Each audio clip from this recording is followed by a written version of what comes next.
@, पर आपका स्वागत करता हूं। बहुत ही शानदार, बहुत ही लाजवाब सेशन होने वाला है दोस्तों। जैसा कि आपको पता है कि हमारा विश्व भूगोल पे अध्ययन चल रहा है और उसके अंतर्गत हम देख रहे हैं भूकंप और ज्वालामुखी पर। और भूकंप और ज्वालामुखी को हम लोगों ने अच्छे से समझा कि भूकंप क्या होता है, ज्वालामुखी क्या होता है, भूकंप का वर्गीकरण, भूकंप के प्रकार, ज्वालामुखी के प्रकार, ज्वालामुखी के कारण, भूकंप से लाभकारी प्रभाव और विनाशकारी प्रभाव सब देखा हमने। आज उससे संबंधित वस्तुनिष्ठ प्रश्न यानी कि एमसीक्यू क्वेश्चन पर हमारा डिस्कशन चलेगा दोस्तों। बहुत ही लाजवाब, बहुत ही शानदार सेशन होने वाला है। तो दोस्तों बहुत ही लाजवाब, बहुत ही अच्छा सेशन होने वाला है। उम्मीद करता हूं कि आपको पसंद आएगा, तो ज़्यादा से ज़्यादा शेयर करें, लाइक करें। वीडियो को कैसी लगती है कमेंट में ज़रूर बताएं। तो चलिए शुरू करते हैं महत्वपूर्ण प्रश्नों की श्रृंखला का। आज का पहला प्रश्न दोस्तों, जो कि आपके किसी भी कॉम्पिटिटिव एग्ज़ाम के लिए बहुत इंपॉर्टेंट होगा दोस्तों। इससे पहले भी मैंने कई एमसीक्यू क्वेश्चन डाल रखे हैं विश्व के भूगोल से संबंधित दोस्तों, आप उसको भी देख सकते हैं। वन लाइनर प्रश्नों को भी मैंने डाल रखा है।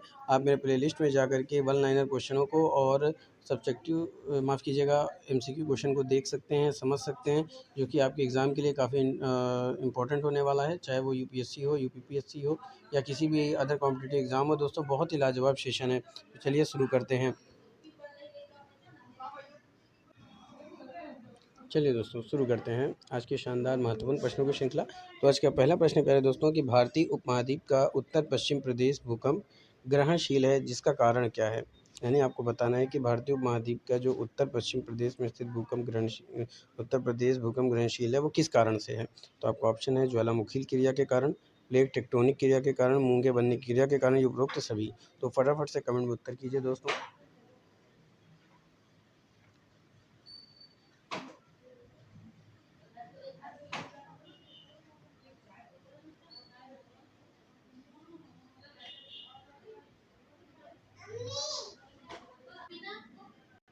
तो दोस्तों फटाफट से उत्तर कीजिए। तो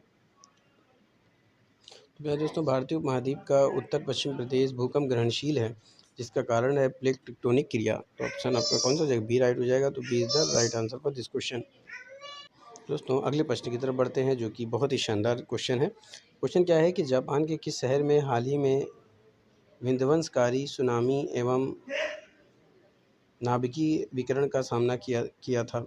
प्रश्न क्या है कि जापान के किस शहर ने हाल ही में विध्वंसकारी सुनामी एवं नाभिकीय विकिरण का सामना किया था। ऑप्शन है हिरोशिमा, टोक्यो, फुकुशिमा या फिर कोबे। तो दोस्तों बहुत ही शानदार क्वेश्चन है, बहुत ही इंपॉर्टेंट क्वेश्चन है, ये आ सकने की उम्मीद है। तो फटाफट से हमने उत्तर कीजिए, इसका सही उत्तर क्या होगा। तो दोस्तों प्रश्न क्या है कि जापान के किस शहर ने हाल ही में विध्वंसकारी सुनामी एवं नाभिकीय विकिरण का सामना किया है। ऑप्शन क्या था आपका, हिरोशिमा, टोक्यो, फुकुशिमा, कोबे। तो दोस्तों इसका सही उत्तर होगा फुकुशिमा। तो C is the right answer for this question. अगले प्रश्न की तरफ चलते हैं दोस्तों, बहुत ही वो भी शानदार प्रश्नों की श्रृंखला चल रही है। आप लोग शेयर करते रहिए, लाइक करते रहिए, वीडियो में ज़रूर बताएं कि आप कमेंट में ज़रूर बताएं कि आपको वीडियो कैसी लगती है। तो दोस्तों अगला प्रश्न क्या है कि वर्ष 2004 के हिंद महासागरीय भूकंप तथा उसके परिणामित सुनामी के संबंध में निम्नलिखित में से कौन सा कथन सही नहीं है। प्रश्न है कि 2004 के हिंद महासागर भूकंप तथा उसके परिणामित सुनामी के संबंध में निम्नलिखित में से कौन सा कथन सही नहीं है। प्रश्न है सुंडा खाई में भारतीय प्लेट की बर्मा प्लेट से आधागमन वाले क्षेत्र में लगभग 1200 किलोमीटर किसी भी भ्रंश रेखा का 15 मीटर तक खिसकाव होने के कारण इस भूकंप की उत्पत्ति हुई है। दूसरा, परिणामी सुनामी ने इंडोनेशिया के तट से अफ्रीका के पूर्वी तट तक अधिकेंद्र से लगभग 8,500 किलोमीटर की दूरी तटों पर घोर विध्वंस किया। तीसरा, वर्तमान अनुमानों के अनुसार भूकंपित सुनामी ने समुद्र में डूब गई अनगिनत लाशों के अतिरिक्त 50 लाख से अधिक लोगों को मौत के घाट उतारा। चौथा है, बांग्लादेश में बहुत कम लोग हताहत हुए, क्योंकि भूकंप प्रभावित भ्रंश रेखा की जो दिक् स्थिति है लगभग उत्तर दक्षिण होने से सुनामी लहरों की प्रबलतम शक्ति पूर्ण पश्चिम में थी। तो फटाफट से कमेंट में उत्तर कीजिए कि इसका सही जवाब क्या होगा दोस्तों।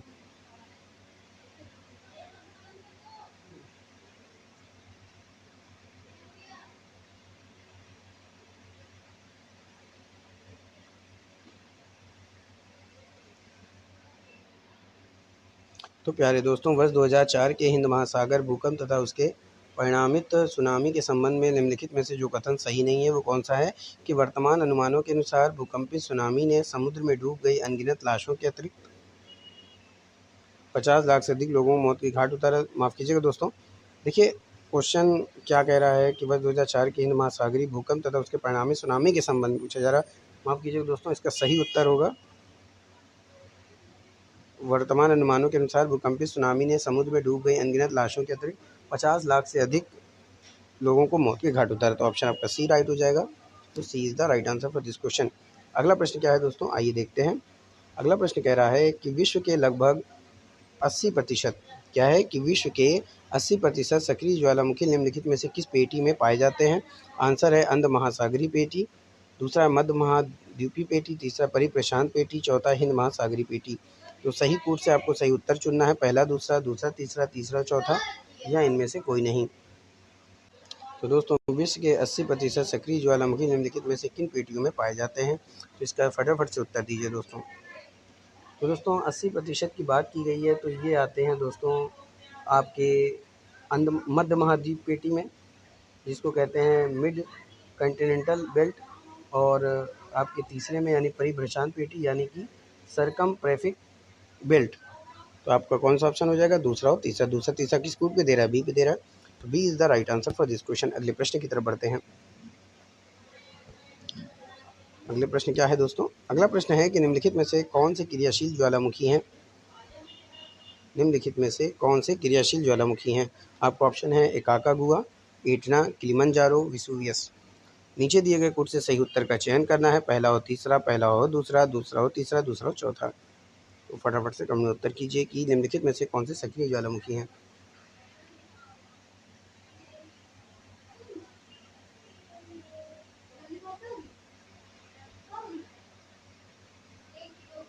तो दोस्तों निम्नलिखित में से जो सक्रिय ज्वालामुखी माने जाते हैं वो कौन से हैं। तो वो हैं दोस्तों एटना और विसुवियस। एटना कौन सा है, दूसरा और चौथा। तो दूसरा चौथा कहाँ पे, डी पे है। तो D is the right answer for this question. अगले प्रश्न की तरफ बढ़ते हैं। अगला प्रश्न प्यारे दोस्तों कि निम्नलिखित में से किसको ज्वालामुखी पर्वतमाला कहा जाता है। प्रश्न है निम्नलिखित में से किसको ज्वालामुखी पर्वतमाला माना जाता है। दोस्तों ये इंपॉर्टेंट प्रश्न है, ये आ सकता है परिप्रशांत कटिबंध, मध्य महाद्वीपीय, तीसरा हिंद महासागरीय कटिबंध, चौथा है आंध्र महासागर कटिबंध। तो फटाफट से कमेंट में उत्तर कीजिए तो प्यारे दोस्तों कि इसका सही जवाब क्या होगा।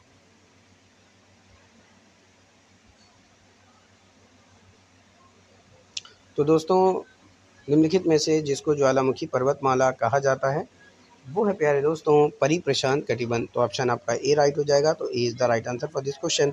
अगला प्रश्न क्या है, मिश्र ज्वालामुखी शंकु को उत्तरी शंकु भी किस कारण कहा जाता है। प्रश्न क्या है कि मिश्र ज्वालामुखी शंकु को स्त्री शंकु भी किस कारण से कहा जाता है। ऑप्शन है लावा प्रवाह की असम धाराओं का होना, दूसरा है लावा की प्रत्यवर्ती परतें और पायरोक्लास्टिक पदार्थ का होना, तीसरा है पलयात्मक उद्गार का होना, फिर है विदर से लावा का उद्गार होना। मिश्र ज्वालामुखी शंकु को उत्तरी शंकु किस कारण से कहा जाता है। तो फटाफट से उत्तर कीजिए।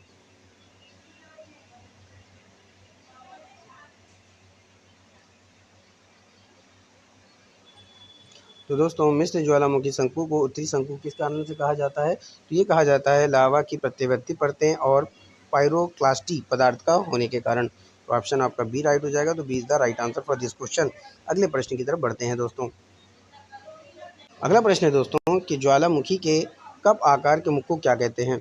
ज्वालामुखी के कप आकार के मुख को क्या कहते हैं। ऑप्शन है उद्गम केंद्र, दूसरा है अधिकेंद्र, चौथा है क्रेटर, तीसरा है क्रेटर, चौथा है सिंडर शंकु। ऑप्शन क्या है, उद्गम केंद्र, अधिकेंद्र, क्रेटर और सिंडर शंकु। तो फटाफट से कमेंट में उत्तर कीजिए कि ज्वालामुखी के कप आकार के मुख को क्या कहते हैं।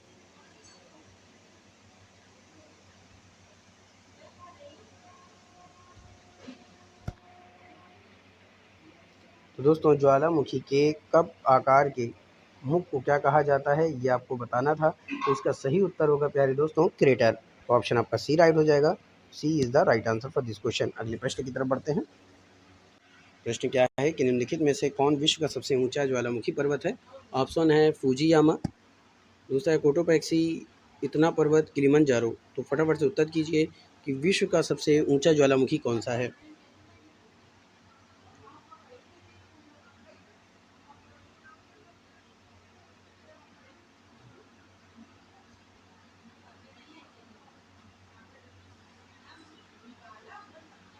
तो दोस्तों अगर बात करें निम्नलिखित में से कौन विश्व का सबसे ऊंचा ज्वालामुखी पर्वत है, तो इसका सही उत्तर क्या है, कोटोपैक्सी पर्वत, यानी B is the right answer for this question. अगले प्रश्न की तरफ चलते हैं। अगला प्रश्न है दोस्तों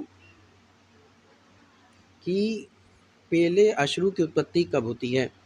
पहले अश्रु की उत्पत्ति कब होती है? ऑप्शन है भूकंप के समय, प्लेट विवर्तनिक के समय, ज्वालामुखी उद्गार के समय, पर्वत निर्माण के समय। तो दोस्तों फटाफट से हमें कमेंट में उत्तर करके बताइए कि इसका सही जवाब क्या होगा।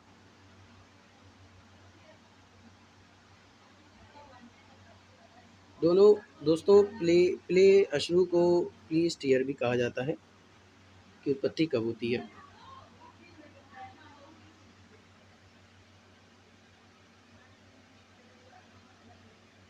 तो दोस्तों अगर बात की जाए पहले अश्रु की उत्पत्ति कब होती है, तो पहले अश्रु की उत्पत्ति होती है दोस्तों ज्वालामुखी उद्गार के समय। तो ऑप्शन आपका सी राइट हो जाएगा। तो C is the right answer for this question. अगले प्रश्न की तरफ बढ़ते हैं। तो दोस्तों आपका पहला प्रश्न क्या है, आगे के प्रश्न यानी इधर से 10 के बाद। तो आपका पहला प्रश्न क्या है दोस्तों, निम्नलिखित में से कौन सा भारत में ज्वालामुखी द्वीप है? Little Nicobar, little Andaman, great Nicobar, Barren द्वीप।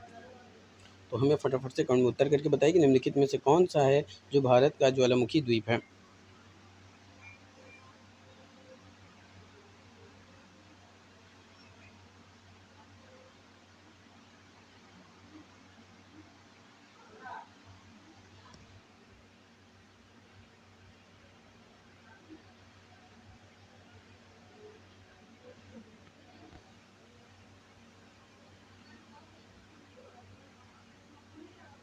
वह दोस्तों निम्नलिखित में से जो भारत का ज्वालामुखी द्वीप है वो कौन सा है, तो वो है दोस्तों बैरन द्वीप।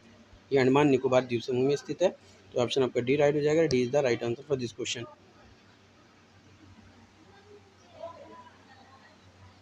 चलिए आगे चलते हैं।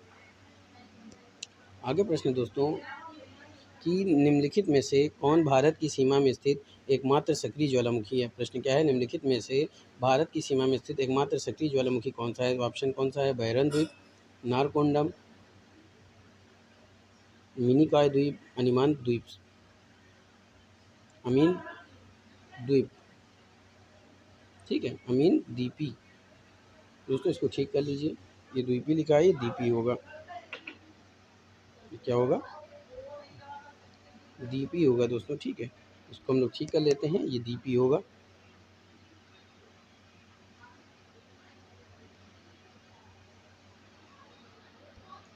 अमीन द्वीपी की बात की जा रही है दोस्तों। चलिए तो फटाफट से बताइए इसका उत्तर क्या होगा दोस्तों। निम्नलिखित में से कौन भारत की सीमा में स्थित एकमात्र सक्रिय ज्वालामुखी है।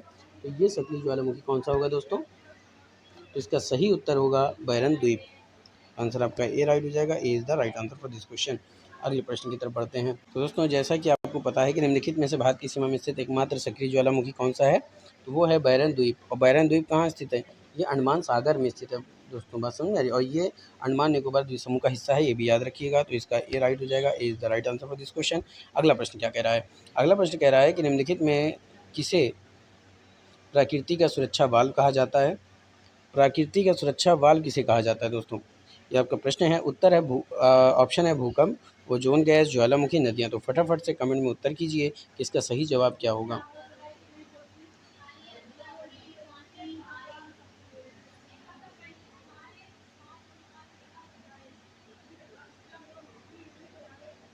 दोस्तों निम्नलिखित में जिसे प्रकृति का सुरक्षा वाल्व कहा जाता है वो कौन सा है, तो वो है दोस्तों ज्वालामुखी। तो ऑप्शन आपका सी राइट हो जाएगा। तो C is the right answer for this question. अगले प्रश्न की तरफ बढ़ते हैं। अगला प्रश्न क्या है दोस्तों कि ज्वालामुखी में सबसे अधिक कौन सी गैस निकलती है। प्रश्न एक बार फिर से, ज्वालामुखी में सबसे अधिक कौन सी गैस निकलती है। आपको ऑप्शन है हीलियम, जल वाष्प, सल्फर डाइऑक्साइड या फिर कार्बन डाइऑक्साइड। दोस्तों बहुत ही शानदार, बहुत ही महत्वपूर्ण श्रृंखला चल रही है दोस्तों। आप लोग कोशिश करिए कि ज़्यादा से ज़्यादा शेयर कीजिए, ज़्यादा से ज़्यादा कमेंट कीजिए, लाइक कीजिए, सब्सक्राइब कीजिए दोस्तों। इस चैनल का सपोर्ट कीजिए दोस्तों। मैं मानता हूँ ये चैनल यूट्यूब पे नया है, लेकिन आप यकीन मानिए दोस्तों ये चैनल आप अपने आप में इस कदर वो है दोस्तों कि हम लोग रात दिन मेहनत करके उन महत्वपूर्ण प्रश्नों को ढूंढ रहे हैं जिससे आप अपने लक्ष्यों के बहुत करीब पहुंच सकते हैं। तो इस चैनल का सपोर्ट कीजिए, सब्सक्राइब कीजिए दोस्तों, ज़्यादा से ज़्यादा लोगों को जोड़ने का प्रयास करें। कोशिश कीजिए कि इस चैनल पे इस वीडियो जितनी भी वीडियो डाली जाए उसमें ज़्यादा से ज़्यादा व्यूज़ जाए दोस्तों। आपका सपोर्ट होगा दोस्तों तभी ये चैनल आपको हेल्प कर पाएगा, क्योंकि the success point at the rate का लक्ष्य ही है आपकी सफलता। चलिए शुरू करते हैं। तो दोस्तों, ज्वालामुखी में सबसे अधिक कौन सी गैस निकलती है? तो ये निकलती है दोस्तों जल वाष्प। तो ऑप्शन आपका बी राइट हो जाएगा। तो B is the right answer for this question. दोस्तों, अगर अभी तक आपने चैनल को सब्सक्राइब नहीं किया तो सब्सक्राइब करें, बेल आइकन ऑन करें ताकि नोटिफिकेशन मिलती रहे। वन लाइनर क्वेश्चनों को देखना चाहते हैं तो वो भी अवेलेबल है चैनल पे, आप प्लेलिस्ट में जाकर देख सकते हैं। और इससे पहले भी अदर एमसीक्यू क्वेश्चन डाले जा चुके हैं, जिसकी क्वांटिटी लगभग आपकी 1000 से 1500 के आसपास है। दोस्तों, बहुत ही इंपॉर्टेंट प्रश्न है, वो सब भी आप देखना चाहें तो देख सकते हैं। जितना ज़्यादा आप प्रश्नों को लगाएंगे उतना ज़्यादा आप अपने लक्ष्य को पाने के लिए मजबूत बनेंगे। दोस्तों, चलिए शुरू करते हैं, आगे के प्रश्नों को देखते हैं। आगे प्रश्न क्या कह रहा है दोस्तों कि ज्वालामुखी के संबंध में निम्नलिखित में से कौन सा कथन सही नहीं है? प्रश्न है, ऑप्शन क्या है, आसपास के क्षेत्र उच्च भूमि लावा रिज अथवा मेसा रह जाते हैं। दूसरा है, त्वरित ज्वालामुखी लावा स्तर को उत्पन्न करते हैं जो आरंभ में घाटियों का अनुसरण करता है किंतु अपर्दन का अत्यधिक प्रतिरोधी है। तीसरा है, हवाई गुंबदी ज्वालामुखी धाराओं द्वारा अपर्दित होते हैं जिससे खड़ी ढलान के शीर्ष वाली उत्तीर्ण घाटियाँ बनती हैं। चौथा है, किसी उच्छेदित ज्वालामुखी शंकु पर धाराओं का निकाय एक अरी अपवाह प्रतिरूप नहीं होता। तो फटाफट से कमेंट में उत्तर कीजिए कि ज्वालामुखी के संबंध में निम्नलिखित में से कौन सा कथन सही नहीं है।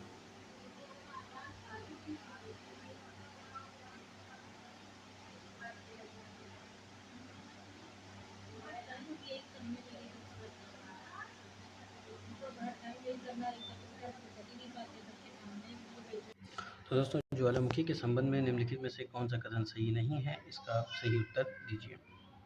तो दोस्तों, ज्वालामुखी के संबंध में निम्नलिखित में से जो कथन सही नहीं है वो कौन सा हो जाएगा कि किसी अनुच्छेदित ज्वालामुखी शंकु पर धाराओं का निकाय एक आरी अपवाह प्रतिरूप नहीं होता। तो आंसर आपका डी राइट हो जाएगा। तो D is the right answer for this question. अगले प्रश्न की तरफ चलते हैं।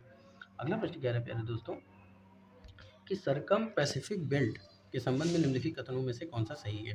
प्रश्न क्या है कि यह एक सक्रिय ज्वालामुखी परिमंडल है, या एक सक्रिय भूकंपीय परिमंडल है, या एक अपसारी प्लेट परिसीमा है, या सुनामी प्रवण है। नीचे दिए गए कोड का प्रयोग करते हुए सही उत्तर का चयन कीजिए। कोड क्या कह रहा है? तीसरा चौथा, पहला और दूसरा, पहला दूसरा चौथा, पहला दूसरा तीसरा और चौथा।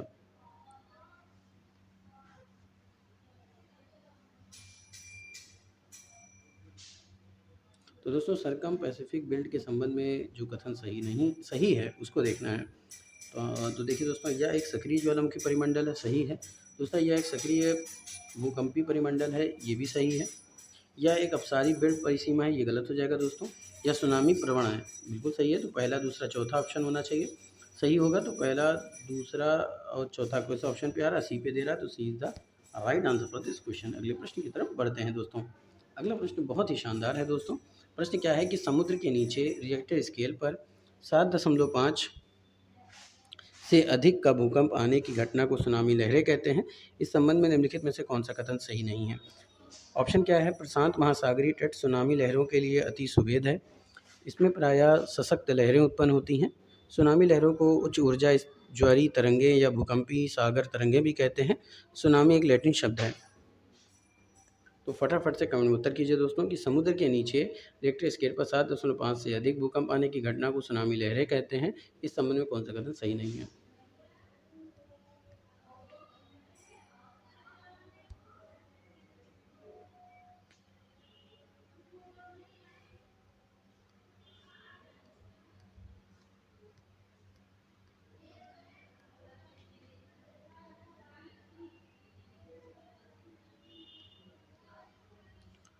तो दोस्तों, इसमें से जो कथन सही नहीं है वो क्या हो जाएगा? सुनामी एक लैटिन शब्द है, ये आपका गलत हो जाएगा। तो डी ऑप्शन राइट हो गया। D is the right answer for this. Comment में आंसर कीजिए कि सुनामी लहरें कौन सा शब्द है। प्रश्न, एक ही समय में कंपन करने वाले स्थानों को जोड़ने वाली रेखाओं की श्रृंखला कहलाती है? भूकंपन रेखाएं, समभूकंप रेखाएं, सहभूकंप रेखाएं, या फिर भूकंप रेखाएं?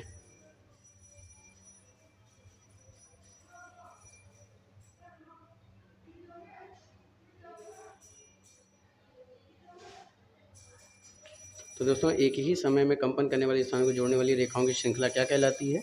ये कहलाती है सहभूकंप रेखाएं, जिसको कहते हैं होमोसिस्मल लाइंस। तो ऑप्शन आपका कौन सा राइट हो जाएगा दोस्तों?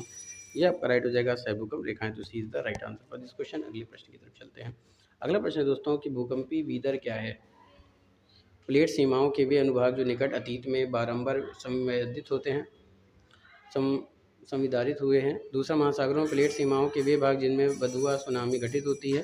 तीसरा, प्लेट सीमाओं के वे अनुभाग जो निकट अतीत में संवदारित नहीं हुए हैं। चौथा, वे प्लेट सीमाएं जिनमें कोई ज्वालामुखी सक्रिय नहीं हुए हैं। तो दोस्तों इसका सही उत्तर क्या होगा कि भूमि विदारित क्या है? तो भूमि विदर जो दोस्तों वो होता है प्लेट सीमाओं के वे अनुभाग जो निकट अतीत में संवदारित नहीं हुए हैं। तो ऑप्शन आपका सी राइट हो जाएगा। C is the right answer for this question. अगले प्रश्न की तरफ चलते हैं। अगला प्रश्न क्या है? भूकंपी तरंगों के संदर्भ में निम्नलिखित कथनों पर विचार करना है। पहला कथन है, वायु में से ध्वनि तरंगों की तुलना में ठोस सेल में से पी तरंगें अधिक तेजी से चलती हैं। दूसरा है, एस तरंगों पी तरंगों की तुलना में लगभग आधी चल सकती है। तो उपयुक्त में से कौन सा कथन सही है? तो ये हो जाएगा दोस्तों पहला और दूसरा। पहला दूसरा दोनों सही है, तो ऑप्शन कौन सा हो जाएगा? C. C is the right answer for this question. अगले प्रश्न की तरफ चलते हैं दोस्तों। माफ कीजिएगा। अगला प्रश्न क्या है? अगला प्रश्न है दोस्तों कि निम्नलिखित भूवैज्ञानिक परिघटनाओं पर विचार कीजिए। पहला है, भ्रंश का विकसित होना, भ्रंश के साथ गतिशीलता, ज्वालामुखी उद्गार द्वारा उत्पन्न प्रतिघात, चट्टानों का वलन। तो उपरोक्त में से भूकंप के कारण कौन से हैं? तो दोस्तों अगर बात की जाए कि भूवैज्ञानिक परिघटनाओं के बारे में उपरोक्त में से कौन भूकंप के कारण है, तो दोस्तों इसमें से आपका हो जाएगा भ्रंश का विकसित होना, भ्रंश के साथ गतिविधियां, ज्वालामुखी उद्गार द्वारा उत्पन्न प्रतिघात, चट्टानों का वलन। तो पहला दूसरा तीसरा चौथा किस ऑप्शन पे दे रहा है? डी पे दे रहा है। तो D is the right answer for this question. अगले प्रश्न की तरफ चलते हैं। अगला प्रश्न प्यारे दोस्तों कि प्राकृतिक भूकंप पृथ्वी की किस परत में आते हैं? स्थल मंडल, आंतरिक प्रोड, मध्य मंडल, दुर्बर मंडल।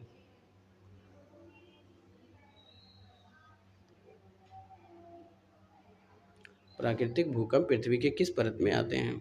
तो ये आते हैं दोस्तों स्थल मंडल में। तो ऑप्शन आपका ए राइट हो जाएगा। A is the right answer for this question. अगला प्रश्न, निम्नलिखित में से क्या तब होता है जब दो टेक्टोनिक प्लेट अलग अलग गति से एक दूसरे से आगे बढ़ रही होती हैं? सूखा, भूकंप, चक्रवात, बर्फानी तूफान।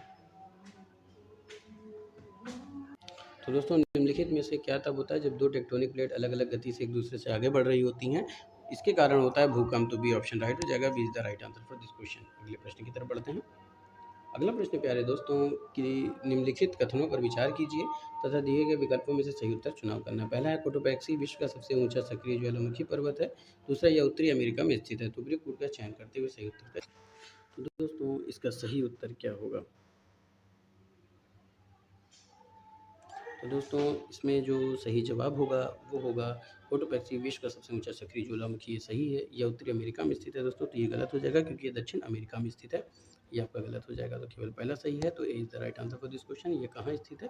तो ये दक्षिण अमेरिका। तो दोस्तों उत्तरी अमेरिका में स्थित नहीं है सक्रिय ज्वालामुखी जो कोटोपैक्सी है, ये दक्षिण अमेरिका में स्थित है, याद रखिएगा। आगे चलते हैं अगले प्रश्न की तरफ कि ज्वालामुखी से सबसे अधिक कौन सी गैस निकलती है? दोस्तों एक बार फिर से रिपीट हो गया है शायद कि ज्वालामुखी से सबसे अधिक कौन सी गैस निकलती है? जलवाष्प, हीलियम, सल्फर डाइऑक्साइड या फिर कार्बन डाइऑक्साइड। तो दोस्तों ज्वालामुखी से सबसे अधिक जो गैस निकलती है वह है जलवाष्प। ऑप्शन ए का ए राइट हो जाएगा। तो is the right answer for this question. तो दोस्तों ये था आज का शानदार महत्वपूर्ण प्रश्नों की श्रृंखला। उम्मीद करता हूँ कि आपको पसंद आया होगा। ज़्यादा से ज़्यादा शेयर करें, लाइक करें, वीडियो को कैसे लगते हैं कमेंट में जरूर बताएं। फिर मिलेंगे। Wish you all the best.